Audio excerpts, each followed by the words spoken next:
I'm Nick Mancuso. In this episode of Forces Beyond, alien abductions. So many Americans believe that we have alien visitors because they have been brainwashed.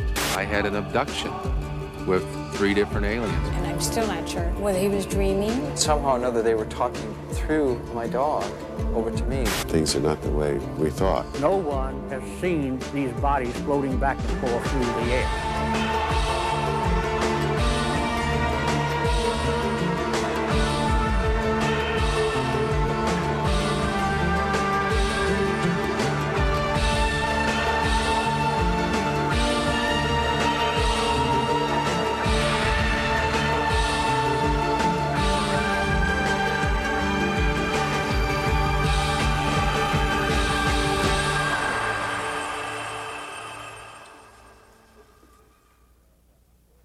The creatures are about 4 feet tall. They have black eyes that seem to pierce your very soul. They come in the night, they take you from your bed, and they float you through the wall of your bedroom into the heart of a waiting spaceship. It's the stuff of science fiction, but for people around the world, incidents like these have become the most terrifying and important event of their lives. Are all these people the victims of similar hallucinations? Or were they really abducted by aliens? When we went into space 20 years ago, the conventional wisdom was that this is the single place in the universe that there is life. Today, no one believes that anymore. Everyone is very convinced that life is ubiquitous in the universe, that there are thousands, perhaps billions of planets in some of the galaxies, or in the billions of galaxies, that have life on them. The question of us connecting with each other is quite a different matter. Forces Beyond traveled to Florida to meet a man who claims that a connection with aliens has changed his life. I led a very simple life. I always had a fascination to think that there were so many stars out there, that there had to be some kind of life or existence beyond us, that I just didn't know how or when this would occur, that I may find this out someday. My first experience when I had it, I was 31 years old, and it occurred in 1983 in Michigan. When I went to sleep, I actually wasn't asleep. I didn't realize it until I was being carried out of my bedroom. And I saw lights and realized that I was moving without actually physically moving. And then the next thing I consciously remember is being transported through this hallway. The smell was very, very strange smell, and the walls looked not like you would see a normal wall. They were so almost rounded.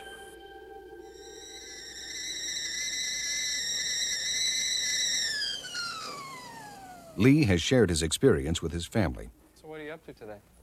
He was a wonderful child in the sense he was loving, sweet, very sensitive, inquisitive, just an all-around great kid. I wasn't sure, and I'm still not sure, whether he was dreaming or whether this is an actual experience. I believe in Lee, but I'm not sure myself. If I found out this really had happened, I would be afraid. I'd be afraid for him. I think I'd be afraid for all of us. I felt like I was totally violated and lost every possible, conceivable way of being in control. And to have this happen to me was like it was like a rape. It was like a violation of the highest order. I think his sense of helplessness and loss of control would ring a bell in anyone that saw the honesty from which it came.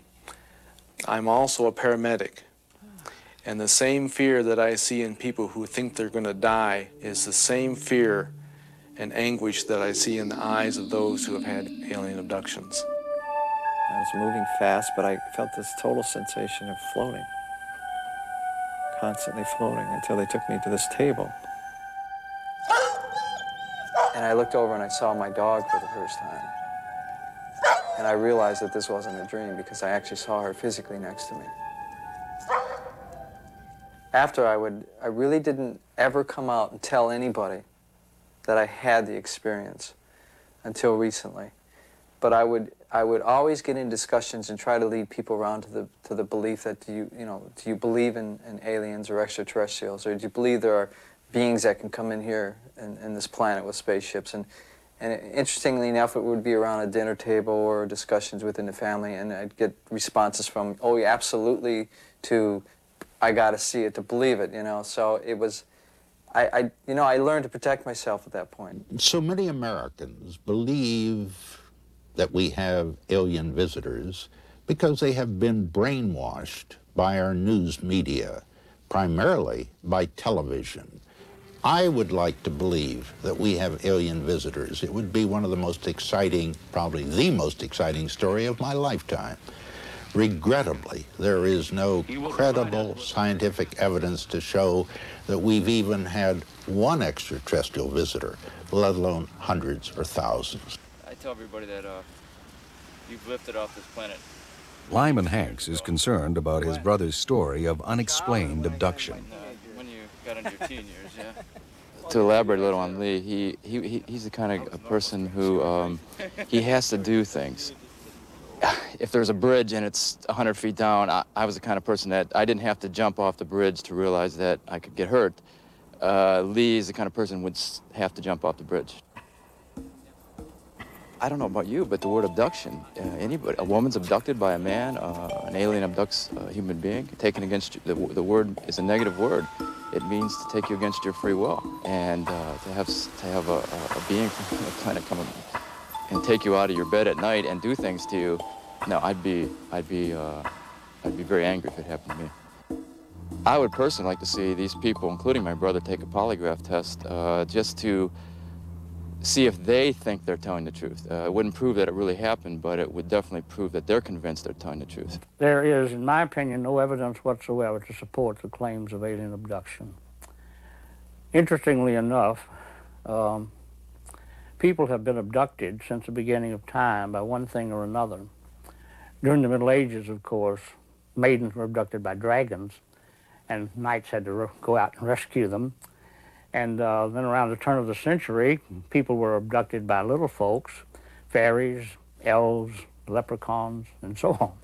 Now the theme, of course, is extraterrestrials coming from the distant stars and so on to take care of the sleeping person. It was nothing like anything I knew. And I knew something was wrong at that point. And I knew I was out of control. I couldn't move. I literally could not move. And that's when I started to try to fight, and she was squirming, and I got so angry and so upset that they were hurting her. I started screaming. The next thing that happened to me that I can actually consciously remember was that somehow or another they were talking through my dog over to me, telling me that things were going to be okay, that they weren't hurting her, or that she was saying, I'm okay, and you're going to be okay. 6 or 8 months after that, I really felt a couple times that I probably wanted to die. I really did. And that didn't satisfy me either. Because I was almost sort of concerned that I'm not so sure they wouldn't come after me even if I died. It's like they were going to find me wherever I went.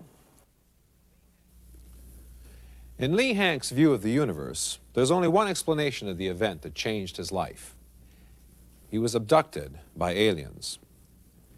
For thousands of years, man has looked at the night sky and seen not only the moon and the stars, but strange and unusual creatures.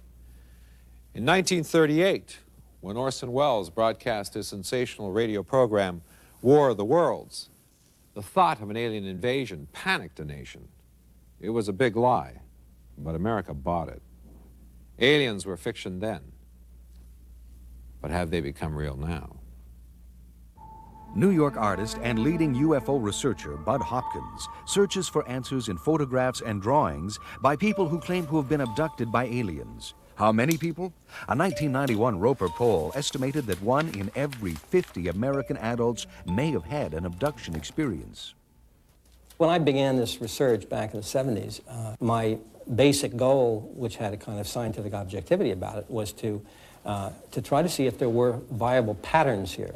What I discovered were certain things. For instance, a person could have had an abduction experience with very little conscious recollection. It didn't necessarily happen once. People abducted in childhood and then again and again and again. And now we know it's a kind of a lifetime situation, as if the person is a sort of subject, involuntary subject in an ongoing longitudinal study. I have yet to find a single claim of UFO abduction that I find credible. And if these stories are true, then I think that the people claiming they're true should come to Washington, for example, report them to the FBI, and let's muster the defenses of the nation. Let's muster the defenses of the world to protect our planet. Healthcare executive David Jones of Fort Wayne, Indiana, is part of a Harvard University-based effort to substantiate claims of alien abduction. My first experience was at the age of 6. What happened was I was playing with my older sister on the back porch, and I turned to my right, and off of the back of the wall of the house, I saw this horrifying face. And these large, dark eyes just penetrated me to the point that it paralyzed me. Going back and looking into it, I found out that what happened at that time, I had an abduction with 3 different aliens, because when I was paralyzed, 3 aliens came out of the wall, the small gray aliens, and communicated things to me. In the past, and still in Europe today, the aliens are not at all like the little grays. The aliens in Italy, for example, are reptilian in form and shape and so on. In Norway, Denmark, Sweden, northern Germany, the aliens are Nordic-type human beings, normal size. Some are even larger than normal size. But the little grays are reported in our society only. Dr. John Mack is a Pulitzer Prize-winning Harvard psychiatrist and author of the book Abduction, in which he reports on his use of hypnotic regression to help patients retrieve hidden memories of alien abduction. Each of us has a role, and each of us has our function, and mine apparently is to be this voice from the center of the establishment, a psychiatrist at a well-known university that says, hey, things are not the way we thought. Dave has a great deal of conscious recollection. He's a very courageous man who has felt that he could withstand the heat, and has come forward to share the experiences he's had throughout his life. When the UFO abduction cult was born or invented, primarily by Bud Hopkins, he and his disciples held that to be abducted by aliens, that this was a very traumatic experience, almost like rape. But in the last several years, a schism, a split has occurred in the UFO abduction cult, and some of the new leaders, like Dr. John Mack of Harvard University, are saying, well, initially, it may be a traumatic experience, but in the long run, it opens your consciousness. It makes you aware of the need to worry about the ozone layer and about the Earth's ecology. One of the reasons I'm speaking out, since I've gone through this, I've met other people, even in the town that I live, that's had the same experiences, but they're afraid to step forward and have somebody to work with to deal with it. Psychologist Robert Baker has authored 3 books on memory and hypnosis. Dr. Baker disputes Dr. Mack's views on alien abduction and the findings of the Roper poll. The most interesting aspect of the Roper report was Dr. Mack's introduction, which he claimed that approximately 3.5 to 4 million Americans have been abducted by aliens. The concept is ridiculous. No one has seen these bodies floating back and forth through the air. There just isn't anything I know in the world that where people all over the country, say, and now we're hearing increasingly from other countries, have very intense, detailed experiences that they report with appropriate feeling. There just isn't anything we know in human life that operates like that other than real experience. Dr. Baker believes the real explanation for alien abduction is a condition known as sleep paralysis, which occurs in the moments between waking and dreaming. Let me demonstrate what the sleep paralysis phenomenon is like. A person comes in and lies down, takes slow, deep breaths, and starts to fall asleep. People will see lights coming at them from outside the room, moving towards them, and they're completely paralyzed, and so, of course, they're very distressed. But then as you get deeper into sleep, you begin to really start dreaming, and the dream seems like it's very, very real. The interesting thing is medical reports of sleep, descriptions of sleep paralysis, mirror almost exactly the reports coming from people who claim that they were abducted by aliens. But it's so silly. I mean, the people aren't asleep. Not only that, but even if sleep paralysis were at work, it says nothing about 99% of the phenomena, which is this highly complex series of experiences which are so detailed that it doesn't go with sleep paralysis. We have heard for the last 25 or 30 years about all of the implants that the aliens supposedly put inside human beings. To this day, we have absolutely no implant in the hands of a qualified scientist who can look at this implant and determine the fact that it is something not of this world. Well, I want to make a distinction between real and proof, okay? We've constricted our ways of knowing, what I guess the philosophers call epistemology, to only that which can be proven. And this can't be proved, yet we have great amount of evidence that we can't account for at all. So it is in some way real, but it doesn't satisfy the Western linear way of thinking's requirement for proof. There are many, many unusual, mysterious things in our universe. Any night you go out and look up and see something strange, it doesn't mean that it's an extraterrestrial spacecraft. But number one, most likely it's either something perfectly natural but unusual. Number two, it is something that the Air Force has created, or one of the other Air Forces of other countries has created, and is in the air. And the most improbable and most unlikely of all of these possibilities is that it's something from outer space or another parallel universe. Lee Hanks is one of many people seeking validation for the experience of alien abduction. For him, finding Dr. Michael Marshall was a turning point. Breathe in and out. Therapist Michael Marshall's study of Eastern healing techniques gave him a unique outlook on the case of Lee Hanks. From my perspective, treating alien abduction is no different than treating a gallstone. The body distorts in a certain pattern from any type of stress. If there's any weakness in the body, it'll fall into a certain pattern, and that's the pattern that you treat. Shoulders up high, relax, relax. Oh. As a therapist, it does not matter to me at all whether the alien experience really happened or did not happen. The patient experiences the same misery whether it really happened or whether they think it happened. I think something did happen to Lee. Whoa. And I don't think he would have gone to such lengths to concoct a story and have so much misery associated with it. The most difficult thing to deal with has been the fear. The fear of the experience, the fear of having to surrender to something that is so much grander and bigger than us.